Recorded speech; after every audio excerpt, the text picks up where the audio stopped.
There is perhaps no other time in our history, when the church has received more attention from the news media and on the internet than it does right now. Because of this attention, Public Affairs is making a concerted effort to define the message of the Restoration rather than letting others define our beliefs for us. That word conversation is important. There are conversations going on about the church constantly. Those conversations will continue whether or not we choose to participate in them. But we cannot stand on the sidelines while others, including our critics, attempt to define what the church teaches. While some conversations have audiences in the thousands or even millions, most are much, much smaller. But all conversations have an impact on those who participate in them. Perceptions of the church are established one conversation at a time. The challenge is that there are too many people participating in conversation about the church for our church personnel to converse with and respond to them individually.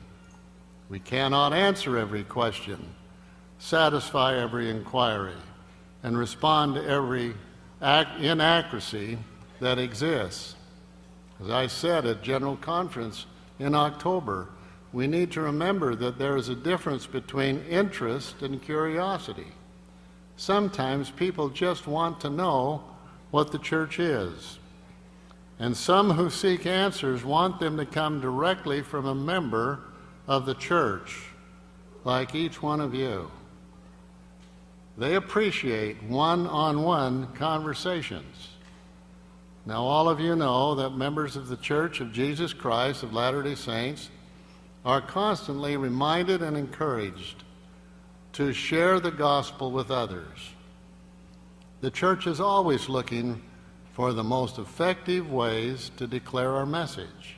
May I ask you to join the conversation by participating on the internet, particularly the new media, to share the gospel and explain in simple, clear terms the message of the Restoration.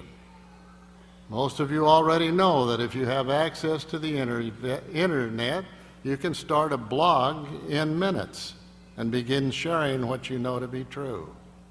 You can download videos from the church and other appropriate sites, including newsroom at LDS.org, and send them to your friends. You can write to media sites on the internet that report on the church and voice your views as to the accuracy of the reports. This, of course, requires that you, all members of the church, understand the basic, fundamental principles of the gospel. We're living in a world saturated with all kinds of voices, because now more than ever, we have a major responsibility as Latter-day Saints to define ourselves instead of letting others define us. Far too many people have a poor understanding of the church because most of the information they hear about us is from the news media reports that are often driven by controversies.